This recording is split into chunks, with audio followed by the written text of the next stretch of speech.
Welcome to the Leader Equation, everybody. We are live with two really important guests today. But first and foremost, I am Linzee Ciprani. I'm the owner of Roundtable Real Estate Services and Ciprani Consulting. And I have my lovely co-host, Christy Grossman, who is the owner of Ops Boss Coaching and does all things operations boss-like. So we're up for that. So like I said, we have an amazing guest today. We have an amazing duo is what I'm going to say. We got Sarah Reynolds and her Director of Operations, Jen Wade. Say hi, guys. Hi. So together, this duo and their team will exceed 10 million in GCI this year. It's amazing. And then they're going to serve anywhere from 800 to 850 or more families this year. So we are super excited to have them. And I'm going to chuck it over to Christy to take us through our quickfire questions. Awesome. So welcome to episode 2 of the Leader Equation. So we are going to talk about all things leader, entrepreneur, relationship related. So we're chatting with owners, founders, CEOs, ops bosses, both inside and outside real estate. So we've got art, we've got science. What works, what doesn't? Do unicorns exist, or are they just a figment of your imagination? How do entrepreneurs find the one, and how does the one choose their visionary? So we have endless questions for you guys, but first we want to go through our quick fire questions so our audience can get to know who you are, because you guys are amazing. And then we're going to dive into the real meat of the leader equation. So if you guys would each introduce yourself, tell us your name and your title and how long you've been in business together. So I'm Sarah Reynolds. I'm Jen Wade. And we've been working together now 4.5 years. Yeah. And your roles on the team? I'm the CEO and she's the COO. Awesome. Okay, year one profit for the Reynolds team. Well, for the Reynolds team or when we started working together? Oh, okay, when you started working together. When we started working together, it was 222. Awesome. And then last year's profit. Right under 1.6 million. Okay, did you guys hear that? 1.6 million, that's phenomenal. How many people on your team? So last year or this year? Currently. Currently, we are at 76 if you count our amazing VA team that helps us too. Oh, absolutely, we count them. Okay, so each of you, what is really quickly your morning routine? I wake She has up the early. best morning routine. Go for it, Jen, let's hear it. I have a 2-month-old, so I love my morning Yeah, her routine. routine's off right now. I get up really early. It depends on the day, but I drink coffee and I start working immediately. I go through our appointments from the previous day and see what's happened on those and launch correct plans. And then I go work out typically and then get ready and come into the office. What time do you get up? It depends on the day. I go to a class, so if I have a workout class, and those days I get up at 3:45 in the morning. Holy wow, I knew that because you messaged me at 4:15 this morning. Awesome. Sarah, what's your morning routine quick? So my morning routine is like pre-baby, like when I don't have a newborn. Okay, right now it's like feed the newborn, like as soon as the baby wakes up. Okay, Unreal. Yes. Drink coffee. We're both big coffee drinkers. I do typically read my Bible and pray and think about the day, and then I get everything set up for our morning huddle that I lead. So I look at the numbers that I'm about to share with the team, and then I always, on the morning huddles, I share something like inspirational or like a Reynolds Team core value. So I think about that a lot in the mornings to get ready for that. Cool. What book impacted you most? So I think overall, that was a hard question, but overall, good to great has been like a big impact on me just from the very beginning as a young business to where we are today. And then Jen and I both agree that Traction has impacted us both. Yeah. So Traction for you, Jen? Yes. Awesome. Okay, 2 last questions. How many streams of income do each of you have? I have 3. I have 5. And what's your superpower? You can either say your own superpower or what the other person's superpower is. We'll say what each other's are. I think. Yes. So Sarah's is, she has many, but I would say her top ones are just bringing out the best in people. And also like telling the future, I would say, or just she knows how to, I don't know, guide our business, and I feel like she can predict the future. I love that. That's interesting because that was one that was said on episode 1. I know. Yeah. Awesome. Yes. Awesome. What's Jen's superpower? I was trying to find that legit like superpower name for this, like, but I couldn't find it. But basically, like, she has a calmness about her that is like amazing, like a calm under extreme pressure. Like, if you look at the growth of our business in the last 4.5 years, and she has been the leader of that, she has stayed calm throughout the whole thing. And so she's really like calm under extreme pressure, and knowing sort of what to do from there is really her superpower. I love that. With 76 people, that comes in handy. So with that, the leader equation, we're going to talk about what adds to the leadership formula, what subtracts, what divides, and how the people listening can multiply the results. And I'm going to toss it back to Lindsay so we can dive into the real meat of the conversation. Yeah, what I love is that we already have questions coming up, which is so fun. So we'll get to those at some point. Awesome. Just keep putting them in there and I will get to them, guys. All right. So for everybody listening, give us a brief description of how you guys came together. Like, what did that look like? Did you know each other ahead of time? How did that happen? Well, I was an agent on the team. And then, But what about before you were an agent? before I was an agent, well, I was an agent on a different team. Kind of a team. And then she was really big in my neighborhood. Like I saw her signs everywhere, and I was just like a part-time agent at that time. So when I was really getting into it full-time, I reached out to her and wanted to join her team.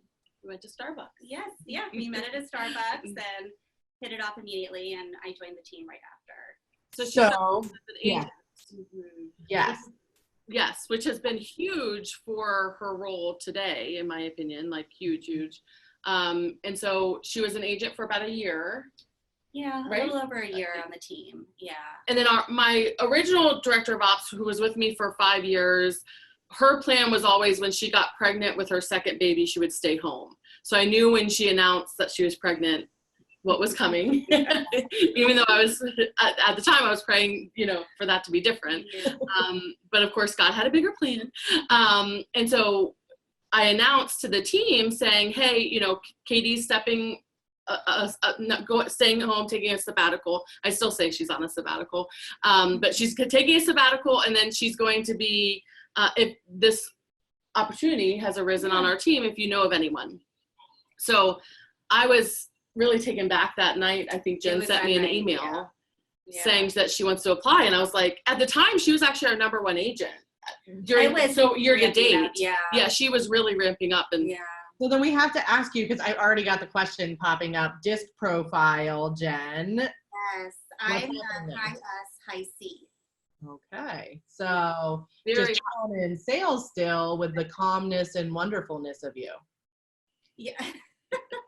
Yeah, it's a unique for a sales agent. But yeah, I was I'm a high S, high C. We actually have great success with high S, high C agents. I was just going to say that's interesting because we were having a conversation about that at the class I was teaching this week. And what I've seen a lot of, and Lindsay, you can probably chime in on this too, is in the small to medium-sized teams, I'm seeing the SCs, and then the larger the team grows, I'm seeing a lot more DCs. So I love hearing that you're an SC because there's a lot of people probably listening to this that can watch your leadership path and grow into that as an SC or a CS. Yeah, definitely. No, we've had great, still our number 2 agent for the last 2 years is a high S, high C. That's awesome. So, So how does that look in terms of leadership? Jen, I'm sort of preempting your questions, Lindsay, but it just makes me think, because typically when you have 2 leaders of a large organization like that, there's a lot more D in. Like, what does that communication look like between the 2 of you guys? I think it actually works in the best for us with our profiles. Yeah. Yeah, we just complement each other. I think what Sarah might lack in, I take over, and definitely what I lack in, she takes over. So we just really complement each other.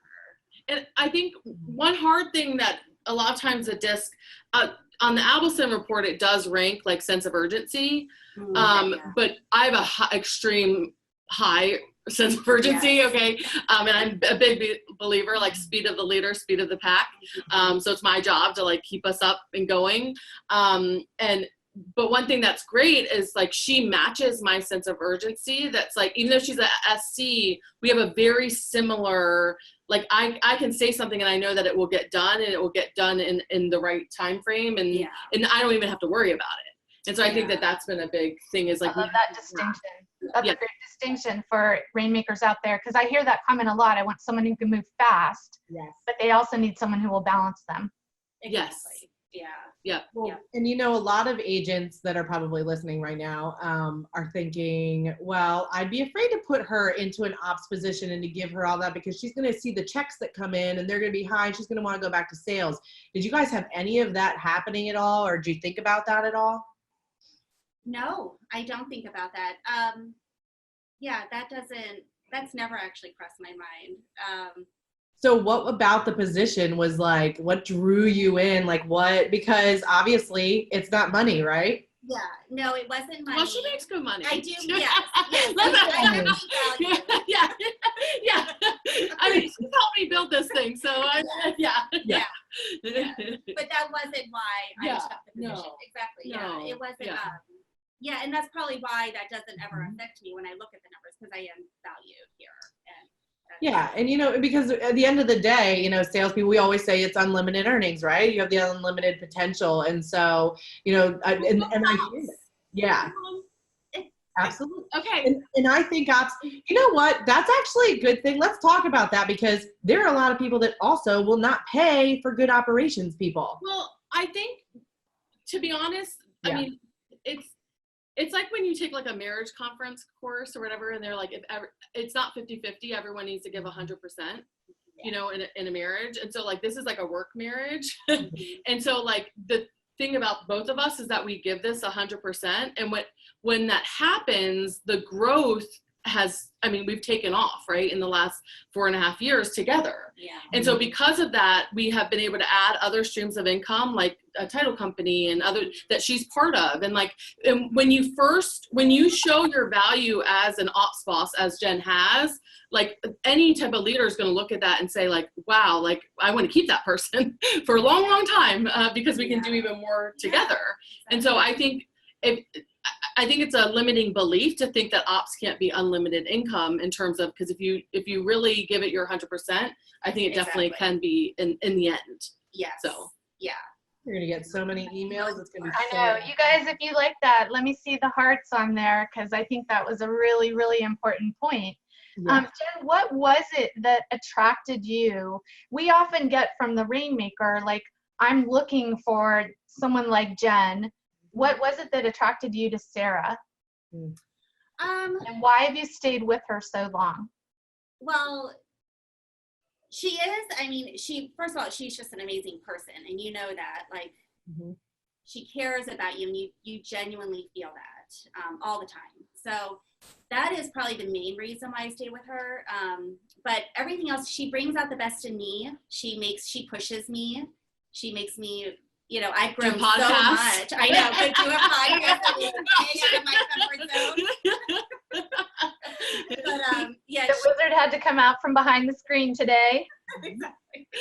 Yeah, so that's definitely way out of my comfort zone. But I mean, I would never be in this position. She would never. I mean, she always just. I mean, I'm always growing.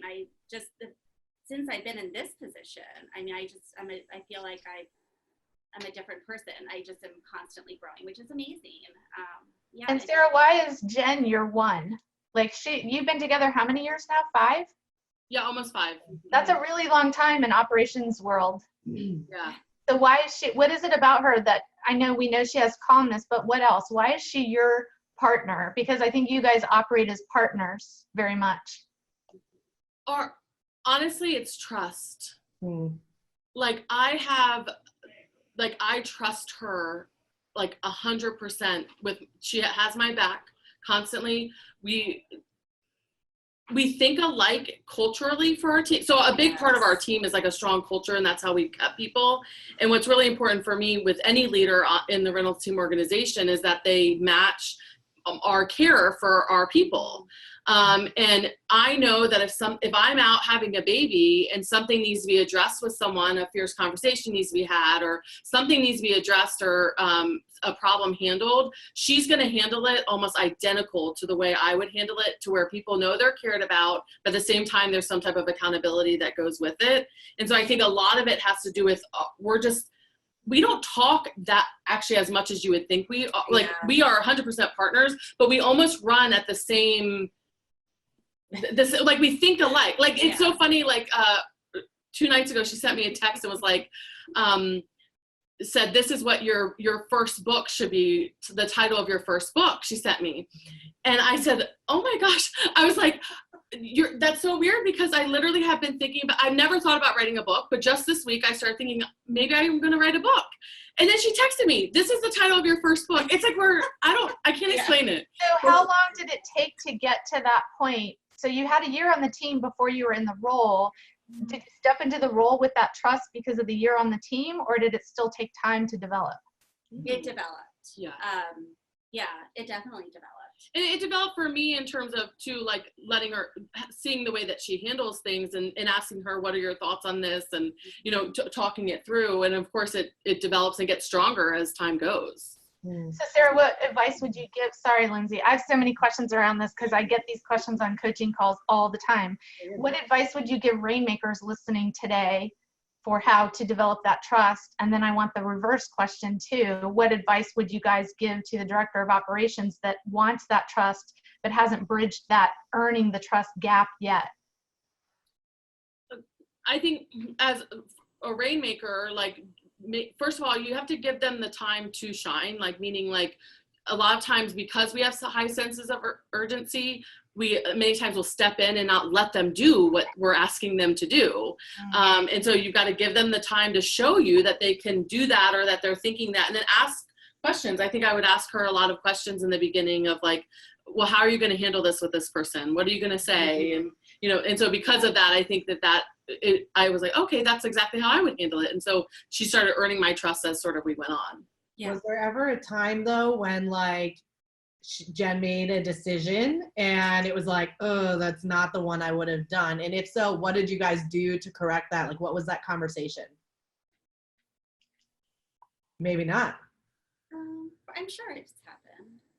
We actually had a question that came in. What does a hard convo look like between you? Have you had any hard convos? So I've said some things I shouldn't have, and I think that's real. In my high D, high I way. Okay. And so there's been we were talking about that this morning, actually. Yeah. Like there's been 2 times where I've had to apologize because I've put my foot in my mouth and said, but other than that, we haven't really. I think that's real. So I actually had written that down. This wasn't on the questions we gave you ahead of time. Of one of my own questions was, have you guys ever had that divorce moment, and how do you come back from that? Like maybe you're thinking like, oh my God, I'm so upset with her, and I know I did something really wrong that I shouldn't have done. Like, how do you come back from that? Because I think a lot of people get to that point, and the profile of a director of operations often is the quiet person who may not say how hurt they are, and they're not sure how to handle that. Like, what does that look like for you guys? Well, so I do think, I mean, they really weren't like awful things that she said, like the way she's saying it. But like the one time she said something and I responded like, but she has a high emotional EQ. So she knew immediately, like I didn't have to say directly that it bothered me. I just had to say, I don't even know what I really said, but you knew immediately. She knew immediately that it bothered me and apologized. Like, and then it squashed. Like that was it. Yeah. But we've never had a divorce conversation. No. Yeah, and she's constantly telling me we're not getting divorced, which I need to hear sometimes. And I love that you guys have that. I mean, that just goes to show you the synergy that's happening there, and that's why you guys are super successful, which I love. We did ask you to consider, was there a challenge of sorts that you guys went through in the beginning as you came together? Do you remember, like, having something that was like, oh, this is hard for us to work through. And it doesn't even have to be between the two of you. It could have been an outside situation that you had to deal with, and just figuring out like, how do we get through this together, and what does that look like? Well, Yeah. we had someone selling drugs out of our office. Oh, wow. Yeah. And, yeah. Yeah. And making videos without clothes on.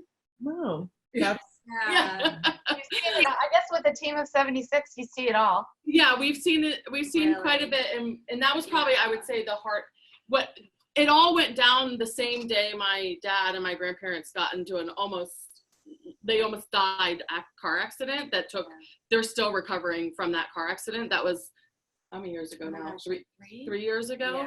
Yeah. That was probably the hardest thing that we've had to get through together and take the team through together, Yeah. and not lose anybody, and because it was definitely an influencing thing. Yeah. So I would say that was probably the hardest. That was the hardest. The hardest thing.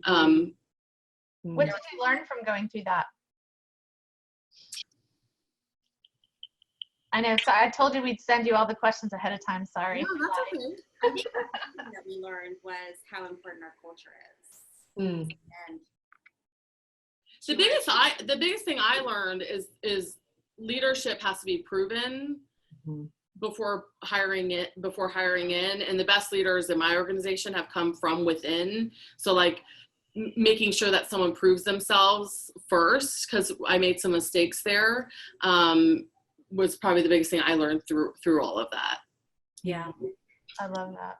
I do too. And if you guys, when you really think back on your 4 years going into 5, how have you guys changed and grown together? Like, what has that kind of looked like? And do you feel like your team is really like now it's like, okay, everything's working because we've gelled and we're, speed of the leader, everybody's put that up when you were commenting about it. Like, walk me through how you've changed.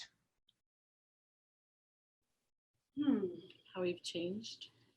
How have you grown together? Like, what has your growth path as leaders together? I love the comment that you made that you're both operating like this together. It makes me think of like when you go dog sledding, right? There's the 2 dogs together, you go a lot faster. So what is the growth? I think we know each other. I mean, I think we've grown in our knowledge of each other. So like, I feel like lately we've been able to say almost exactly what each other needs to hear. At least I feel that way about Jen, to me. Yeah. Like when I came back from maternity leave, and I was like, I had so much clarity because I was stepping back of what my role should be and where I need to be focused on. And she just looked at me and said, yeah, because I've got this. Like go do that, because you're basically not needed here. No, go do that. Yeah. You needed what you, and what I need to be focused on. Yeah. Yeah. We should probably ask you guys, I would think, Christy, don't you think, to really what are your focuses? So Jen, do you meet with the agents at all? Do you do 411s, or is that all Sarah? What does that look like on your team? Yeah, we did get that question in the group yesterday. Like, kind of what is your 20% for each of you? So I am definitely a mixed role. I do deal with agents, but more on the accountability, and that we do that a lot through our system, through our CRM. So I'm really in there making sure everybody's following up, and I am there for agents on questions. Like, I'll get multiple calls a day and night from agents on questions.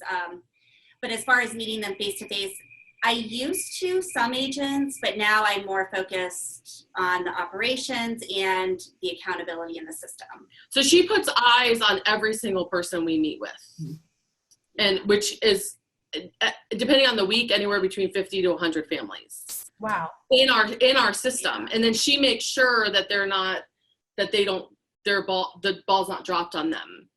And so that's like a big part of her role, which isn't technically operations. Like, I mean, it is operations, but I'm saying it's not meeting accountability. We're highly accountable in our system, if that makes sense.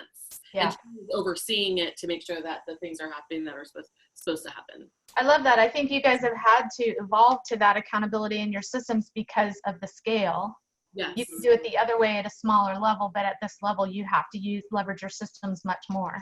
Yeah. Yes, Yeah. definitely. What does your accountability look like with each other and your communication, and how often are you said like we're not talking together as much, like do you have regular weekly meetings? Do you text?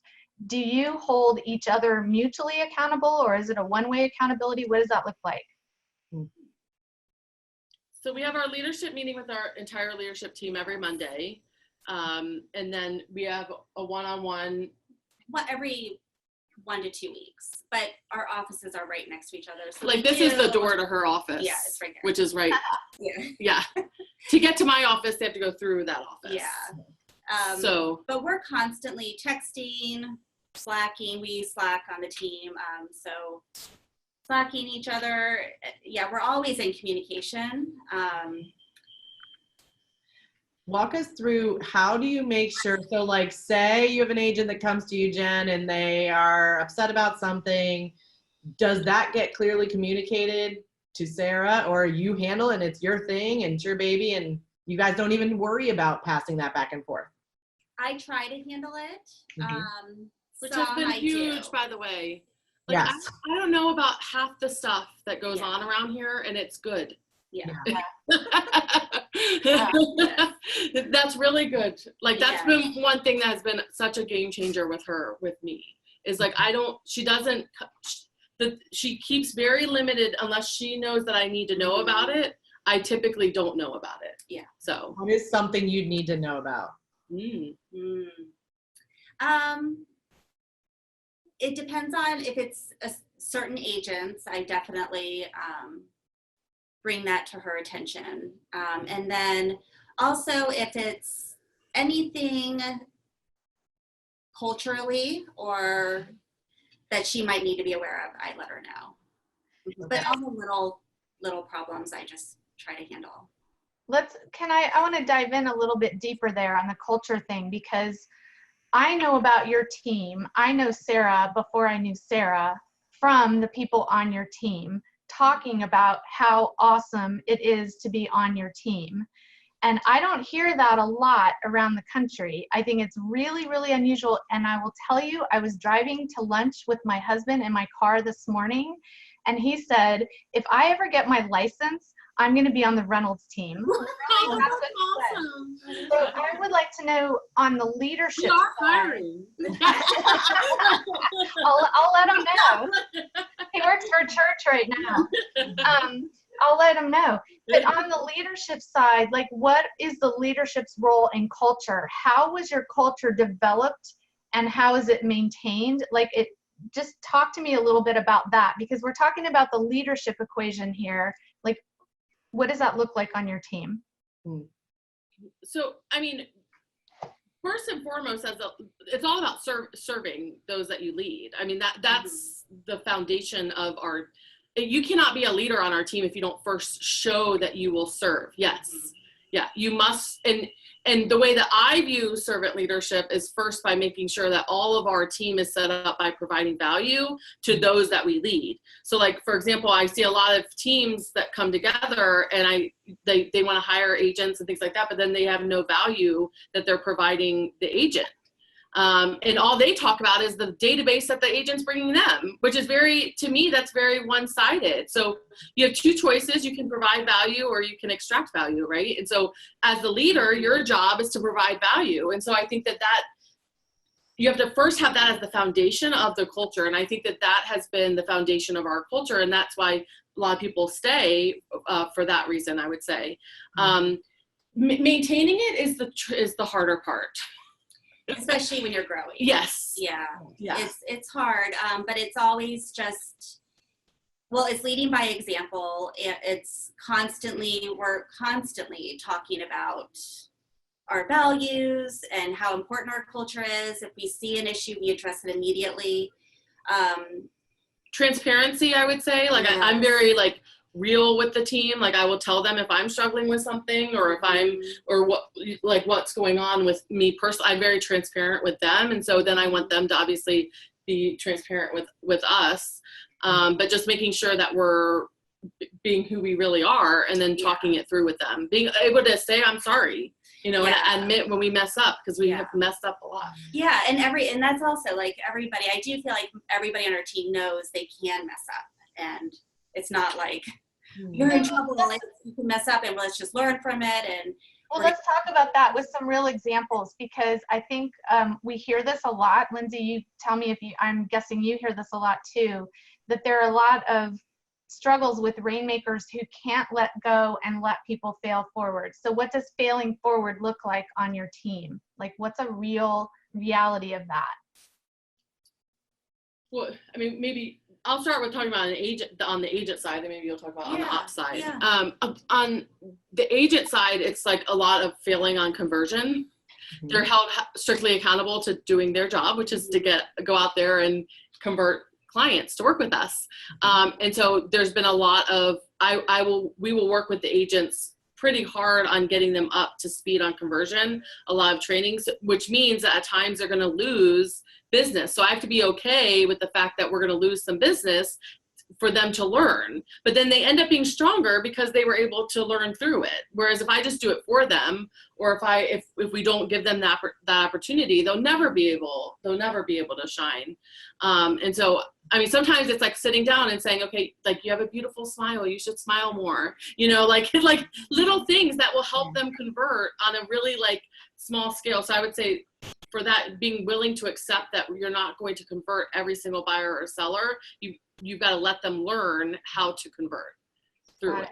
Well, and you know, and I know I want Jen to answer too, but just really quickly. So the conversion thing that came back to tracking for you, right? I mean, your database is like, I know you guys are crazy about it. And there are so many people that they're like, I sort of have a database. Oh, it's in my phone. I'm like, good one. So walk us through like that conversion, like, you know how many dials it's going to take in order to have this many conversations. And if you aren't converting somebody on that call, like, we've got a conversion issue, right? Yep. Oh yeah. So we started tracking probably around the same time you were director of ops, right? Yeah. That we started tracking conversion like really tight and like real tracking. Like, so I talk to people sometimes and they're like, well, my conversion's 90% on listings. I'm like, oh, okay. And I'm like, and I know that that's not true because I track conversion. So like the fact that you can be all really great, but 90% is really hard. Okay. And so I said, but do you take people out that decide not to sell? Because that's what that means for me when they say that. And they, oh yeah, we take them out. Like if they decide not to sell, because we didn't lose that. And I'm like, but then you won't be able to predict your business. Next year, you're going to have people that decide not to sell. So when you take those out just to make your percentage look better, you actually are hurting your business tremendously because you don't know how, like we can predict almost to the exactly how many families we can serve. We have it down to almost a science every single year. If we generate this many leads and we talk to this many people and then we book this many appointments, like we have every metrics because we don't sugarcoat it. It is what it is. Okay. But when you know the numbers, then you can actually predict the future of your company. And so a lot of it, everything is around tracking. I mean, you have to track. Yes. When you guys first started tracking, did you experience challenges with getting buy-in from people and getting them to give you the data? We make them, but yes. Yeah. It hasn't been that hard to get the data because we do it public. Yes. And it's been very what it looks like. Well, okay, so I mean, we run an ISA team. This is getting into a lot of things, but we run an ISA team, and then of course we have our agents. So like what happens is at our team meetings, Jen prints out all of the appointments that happened from the week before, and we go over if they were considered an appointment, if we consider them an appointment. So basically it's accountability for the ISA department and the agents. So like the ISAs can't book fluff appointments, like non-real appointments, okay, and then hold the agents accountable to conversion, okay? So we had to define what an appointment is, which on our team, it means that both decision makers were present and that they were planning on making a move in the next 6 months. So if both decision makers were present and they were planning on making a move, so then we have accountability in the meeting with the agents. Were both decision makers present and were they planning on making a move? And then yes, that's counted as an appointment. And then we put up the scoreboard that shows each agent's conversion. Love that. What is the scoreboard created from? Excel. Excel. Oh, we're freezing. So simple. That's okay. We can still hear you. That is an awful picture. Oh no. It's a fabulous picture. Seriously. I have another question. Can I jump in, Linz? Are you? Yep. So I don't know if this is fiction or truth, but I'm told that, Sarah, that you carry a notebook that has the dreams written down of the people on your team. Is that fiction or truth? That's true. Well, it's so big I don't carry it around with me, but it's in my, like, it's right here with me in my office. It says Dream Big on it and has everyone's dreams in it. It's a really big folder. So talk to me about that, because I think I've never heard anyone say anything like that, and I think it's pretty cool. Well, I take it, I mean, I feel my role is to serve those that I lead. And so with that, you have to know what their dreams are to be in service to them. And so I have every team member's 3 to 5 year plan in this book, and my goal is to make it happen. So like right now I know of 2 agents that in 3 years, they want to move their families once their kids graduate high school to different markets. That's where they want to move to. And so we're right now we're working on setting things up where in 3 years we're gonna expand to those markets for them and for us too, obviously. But it's really it was their dream, and that's where it came from, was their dream. And so we take it super seriously, the dreams of people on our team, and making them happen. I love that. And is that part of your annual planning process where they're doing a 3 to 5 year plan, or part of their onboarding? Like, where does that come from? But both. So both onboarding and their every year I sit down with each person and we talk about this year, and then I will confirm if the 3 to 5 year plan is still, it's the, like motivational interview from CV basically. Yep. Right. Yep. It's all in the book. Awesome. I love that.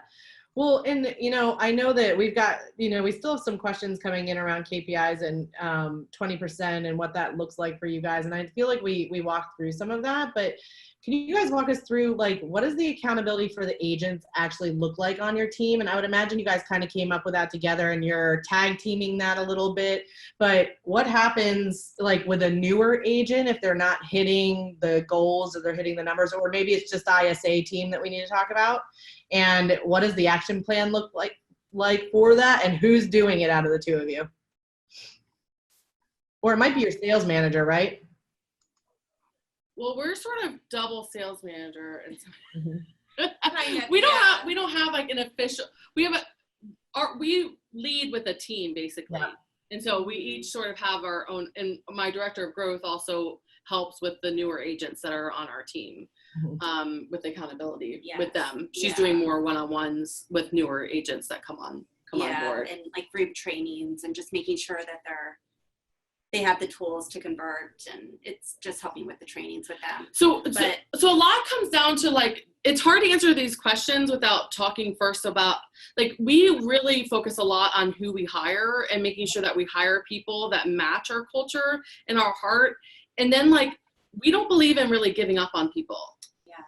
Like, so meaning if we know their heart is in the right place and they match who the Reynolds team is, we as leaders will fight really hard to get them through wherever they need to go. Like it takes us, I mean, I can't even think of really who we've given up on. So like, we just don't give up on people if their heart is there. And so if you hire people that have the right heart and the right culture, then it's really easy to work with them through whatever their struggles with. So in terms of accountability, so it's not as difficult when that's. So I know you guys are following career visioning for hiring. Tell us what you're doing in terms of the culture match during that process. How are you ferreting out that information? So that comes a lot down to our director of growth. So she was my original agent that I ever hired, and she actually automatically recruited about half of our team before she even was in this position. Mm-hmm.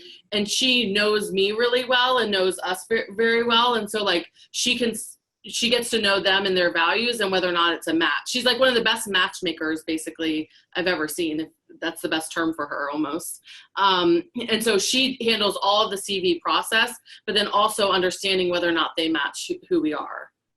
So do you have really defined questions that dig into determining the values, so you determine the values match? Yes, we do. Okay. I love that. And who came up with those?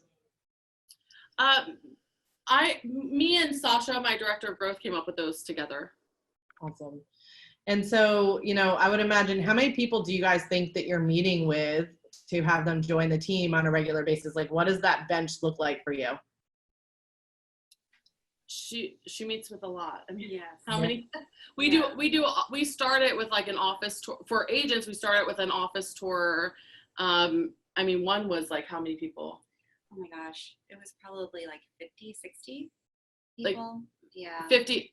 Like, oh, we get a lot of calls about joining our team pretty regularly, and so like we've sort of systematized it to where they come in and they do an office tour, and then if they, after they understand what the Reynolds team is about, if they want to move to the next step, then we sit down and start the CV process. So then the numbers for that the same way you have the numbers on your buyer and seller conversions to know how many. Who knew? We've been doing it for a year. So we don't have it down to a science on like we do on buyers and sellers yet, but we're working on it.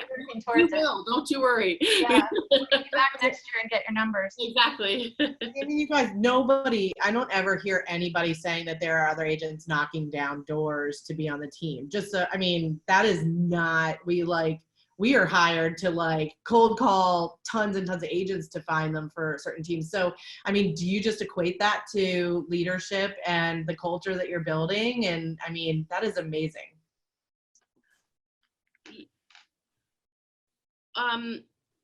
Yeah. I didn't know that didn't happen to other people. So so I don't know how to answer that question. No, that's a huge thing. That is amazing. Yeah, you guys are really unique. I want to dive into more specifics. I think a lot of the things we're talking about, other people talk about, but they don't know what it means. Mm-hmm. So I know for you, it's interesting that you brought up servant leadership earlier, because in my notes that I made before the call, I had a question that I wanted to ask on that. And a lot of people talk about servant leadership, but I'm not sure that people execute it and live it the way you guys do.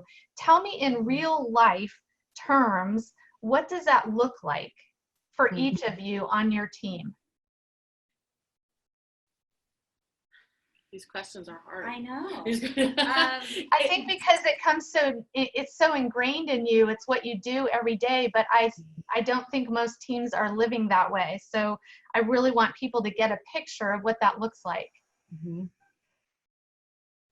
So I think, most of our language is not, we very rarely ever will talk about ourselves or what our goals are. Like our goal every year comes from the team. Like if I personally have a bigger goal than what our team wants our goal to be, or what the agents on our team want our goal to be, then I will hire other agents to make that happen. And so it's like, it's about them. Sometimes some years they push me, like my goal might be too low, and then I meet with them and what they want to accomplish, and then we change it based on what they want to do. So a lot of the conversation is asking really good questions to our team members and getting their feedback. I mean, we're about to do a survey, and we do anonymous surveys a good amount to get feedback, because a lot of times they won't tell you to your face.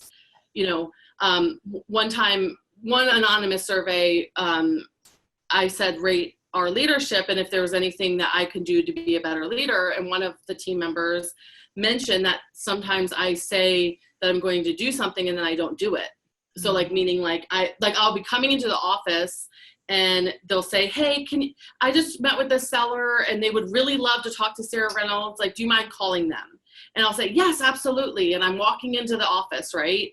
And my intention is 100% to call them. What ends up happening is then I forget, right? Like, cause I have a million other things to do.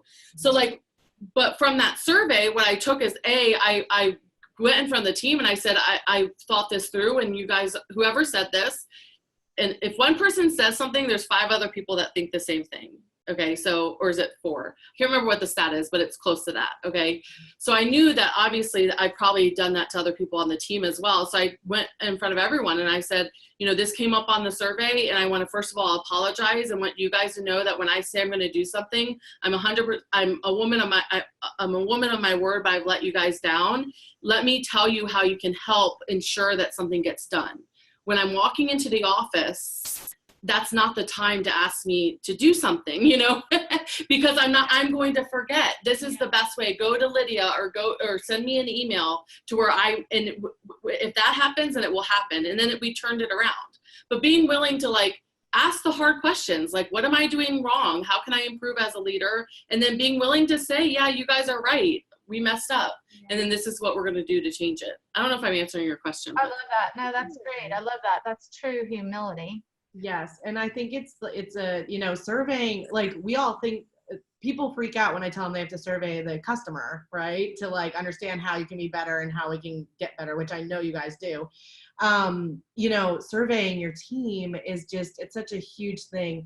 Let me just ask you, because I know that you're setting goals based on your team's goals, which I love. If you have an agent that comes in and they say, hey, I just want to you know, they fit your culture and they have a great heart, but they're like, I want to sell 10 homes. Like, is that a fit for your team, or do you have a standard that you want people to hit? So yes, we would, if that person, like, I can think of one agent who's like, I mean, I say that, they're always like, you say that about every agent. They're my absolute fave. Like, okay. And they're like, I'm like, that's true. I love all of our people. I love them all. Yeah, exactly. But one of our agents, when she came to me, she had talked to Sasha originally. They were doing a deal together, and she had heard about the Reynolds team and was like asking questions, and then she wanted to have her second baby, and then she called us later. So anyways, I sit down with her and she says, I have 3 young kids, and I don't want to sell, like, I want to make $65,000. Now in our market, that's like 15, I mean, maybe 15 homes. It's probably less, okay, for an agent. So I knew that wasn't our standard of 2 a month. But then as we got to know her, she 100% matched our culture. And I just loved her. Like, she was so Reynolds team, and I'm all about supporting young moms. And I'm like, yes, come join us. And I mean, now she's selling like 36 houses, but has amazing support. So she's able to be an awesome mom. And I mean, she made $65,000 in a few months, I think. But the point is yes, we will hire someone like that. And we do have standards, but the standards a lot of times are around culture more than they are around the sales.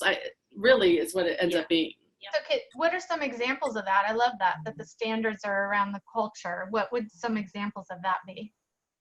So, I mean, the biggest one is like no gossip or negative talking. So I tell, like, we both tell everyone that joins our team, that's the number one way you'll get fired on the Reynolds team. Yep. And that's not like a maybe, it's a like for sure. Yeah. Have you had to do that? Oh, yes. Yes. Oh, yes. Yeah. So if someone is talking bad about others, and, you know, I mean, real estate has like a 95% fail rate. So like, I want our team to feel like when they walk in the Reynolds team doors, like this is a family, like almost wrapping their arms around them. It's a really hard job. Real estate is a really hard industry to be in.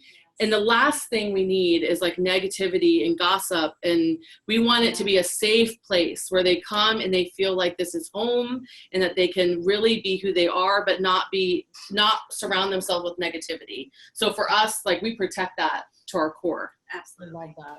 That's I love so that. awesome. How has your leadership changed from when you first started developing the team and the business to now for each of you? Or maybe it hasn't changed. I don't know. Has it changed, I guess, is a better question. I mean, I definitely have changed. I don't think I've changed on like my approach with, you know, the success team and the agents, but just more with myself. I have grown and learned a lot. It's a hard question. You're good. Jen, what do you do to enhance your growth and your learning? Like, what is that, like, nitty gritty, what does that look like? I do like to try to, constantly improve. And how can I, make this system better or improve the system, make it more efficient. So I think that is where I am growing, is looking at things and trying to just make it all run smoother. With my my management style has changed some. Just from watching her as a leader, from my perspective, and I'm like this too, and some people have said it's a negative, but I think it's a huge positive. Is like, we get in with things. So like, what I mean by that is, like, if we're having like transaction coordination issues, like, she will go sit in their office for a week or two and like get into the system and get in and figure out what the problem is. Like, I think and that's growing in terms of like that. You have to grow yourself by stopping to do and doing that. And putting your focus on to make it better. Yeah. Anytime I've had to like do a job, because I will jump in if there is a job that we need help on. So I have learned so much about that job, about that position, just by going in and doing it as well. And actually, it's interesting, Sarah, I think you're more hands-on as a leader than most leaders I know, which most people would assume is not the case when you have 70-something people on your team. Is that something that's really important to you, to be hands-on? Yeah. Sometimes I don't know what everyone else is doing. So, no, because they say that, and I'm like, well, what's your job then? Like, we told you guys we were going to be real and raw on this podcast. You just got it right there. Yeah. So, people have said that when they've come shadow us. It's like, wow, you get really like involved, and I'm like, well, yeah.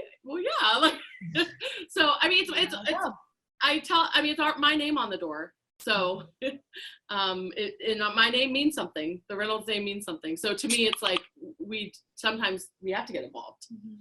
Yeah, and I think a lot of people, they disappear from their team, right? We hear that, like, that all of a sudden now it's like time for vacation, or it's time to go start another business, or, own an office or whatever, and they shift their focus. But it really truthfully sounds like, this is you love this and you love building it, right? And your focus is staying there. Yeah, I don't have like 15 streams of income, meaning I don't have like 15 other businesses, but I have my main stream of income is like super powerful and super a good income.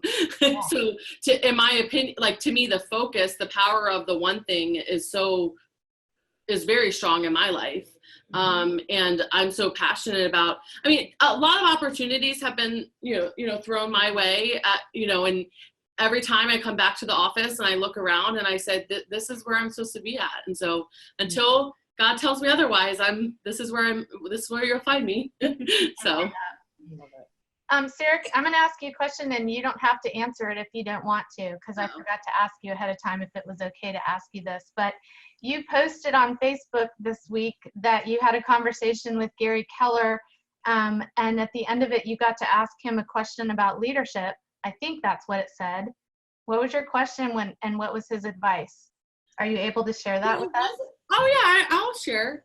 It wasn't a question about, I had sent him an email. So we're at this like weird place on our team because we're sort of entering, like, I'm a really good like copier. So I study the Millionaire Real Estate Agent book. We have multiple coaching programs we're in, and I just we're good implementers and copiers. But next year, our commitment is going to be probably around 1,200 families. And we run it all through like our main hub team. We have done like ink blot expansion, but it's not like we're in like 12 different locations, and we have one main location. And so to help 1,200 families, we're probably going to have 40 to 50 agents. Yeah. So we're entering into an area that's like, not a lot of teams that are running it like one team have done 1,200 units. There's a lot of teams that have, but they're expansion teams, like big expansion teams. And so we're running it all, and these are true families. So we don't have builder accounts. We don't have like REO accounts, So because of that, I feel like we're entering into like uncharted territory of like how our team should be structured. And so I sent him an email. Models. I'm sorry? So you're looking for new models that are beyond where we are. Yeah. And we're looking outside of real estate right now, like, and studying some, like even the military, and studying some other businesses to try to figure this out. And it was just eye-opening, my conversation with Gary, and Gary just said, well, we have figured this out. And I said, oh, okay. He goes, yeah, it's called a Keller Williams Market Center. Right. Yeah, I knew it. And I was like, oh. Yeah. And he said, so you're just you're a mini market center. And because I was saying that I thought I needed to go like almost like teams within our team, like lots of different teams. And I was trying to figure out how am I going to do that? And he just said, well, so what's the current problem? Like, meaning with your current setup. And I couldn't answer that question. Like, meaning like your leadership on your leadership team has each leader reached their lid? Like, are they coming to you saying, we need to do this? And I said, well, no. And he said, okay. So what you need to do is, and then he started talking to me about how a Keller Williams office is supposed to run, how you manage those agents, is by like training calendar management versus like one-on-one management. And so making sure you have a really tight training calendar. So it was just it was 10 minutes, but I wrote a page full of notes, and it was very like exactly what I needed to hear. And I have so much clarity after that conversation. So I love that. Yeah. That sounds fun too. Jen, I'm listening to that going, oh, on the ops side, that's fun to implement. Yes. Lots of fun. Well, and we're rounding out to the end of the hour here, and we've so appreciated you guys answering, being super raw and being honest and authentic, which is just exactly who you guys are, and that's why you're attracting so many people. I know we probably have a million more questions, but I'm going to ask one last one, and then I'll let Christy take it home. But if there was one thing that you could both say to all the people that are watching this, that are trying to grow teams and are, there's a lot of people that are doing it the total opposite, right? It's hey, this is my goal. This is where I want to hit. And I'm going to get agents to do those things. And everybody on the team, there's this standard and this is what they're going to do. And it really has kind of become not about them. It's more about the person who's leading. If there's one thing that you could kind of maybe advise or like give advice around, like, I know you guys have done this in 5 years, and I think it's happened the way it has, and it's grown the way it has because of your servant leadership and who you guys are for those people, and the fact that it's their goals that you care about and are pushing them towards their goals and their dreams, and that's what matters, and everybody's gravitating towards that. So this is a long-winded question, but like, if there was one thing that you could say, gosh, the moment we did this, or the moment that we like let go of the like, it's all about me and it's all about them, what would you say that might be? And how would you, maybe tell somebody, hey, it's all about them? How do you tell people about that? Does that make sense? Yeah. I mean, I think I'm going to answer with what I think. So there's so many distractions in real estate. Like it can get really hard because there's so many different things doing different ways. And I'm just a big believer in like following models and systems that are proven. And so like, I'm a big believer in following the original MREA, which is you hire when you have an overflow of leads. Mm-hmm. And I think the big mistake that I'm seeing time and time again is people hiring when they don't have an overflow of leads. And that servant leadership, in my opinion, again, comes from showing value. And in real estate, a lot of it has to do with leads. Mm-hmm. And I know that's not necessarily the like fun answer or the sexy answer or whatever, but it's really what the Millionaire Real Estate Agent book was built around, which is you hire when you have an overflow of leads. So if you don't, become a master of that first before you start building and hiring. And it's like when, I think I've heard Christy say this a few times, like, to have a director of ops, you have to have ops to direct, or wait, what? I can't remember what you said, but I have operations to direct. Yeah, exactly. Yeah. So it's like, to have a team, like in my opinion, you have to have buyers and sellers to serve. So, or like you can't really, anyway. So I'm just a big believer in that. So I would say that that's the one thing that I'm seeing a lot of people make mistakes on, and what we've done, I think, really well is that we always hire when we have an overflow of leads. And if we don't have an overflow of leads, we don't hire. Like if someone comes to me and says their commitment, their goal is to help 30 families, if I don't see that we can make that happen for them, we won't hire them. Mm. And so that's how serious we take it. So yeah. Well, also understand the importance of every lead, like getting your systems down, and not losing leads. Like it's crazy how many teams are losing so much leads that they worked hard to get and they spent a lot of money to get, and that they're just, you know, dropping the ball, and you just have to have your systems down where you're maximizing the most out of every lead. Yeah, I love that. Gary always says it's you either have a lead problem or a conversion problem. Which is it? And that's exactly what you just said. Dialing in both of those things.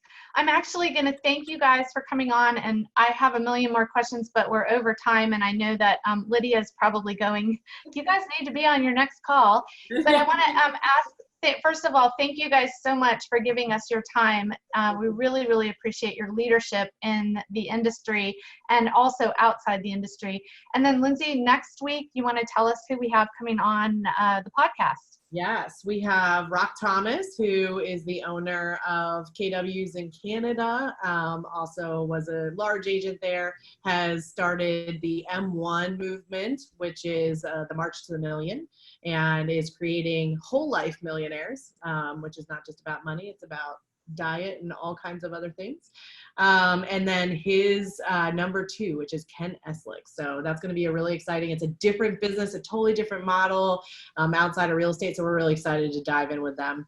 And thank you so much, Jen and Sarah. We've just so appreciated getting to hear all this. We're very thankful for you.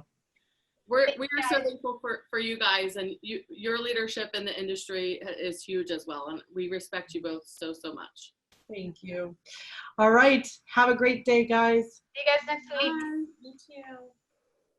All right. So I took us unlive here. Thank you guys so much. Hey guys, thank you so much. It's bummed that you guys froze, but it was awesome. But we still sat looking really good. Yeah. I realized like towards the end, like, oh, we could have been like totally goofing off. And no one... Awesome. We're sorry we threw some others at you, but there's so much that you guys are doing. We respect you so much. So you awesome. Too. All right. Have a great week, you guys, or weekend. Okay. Bye. Bye.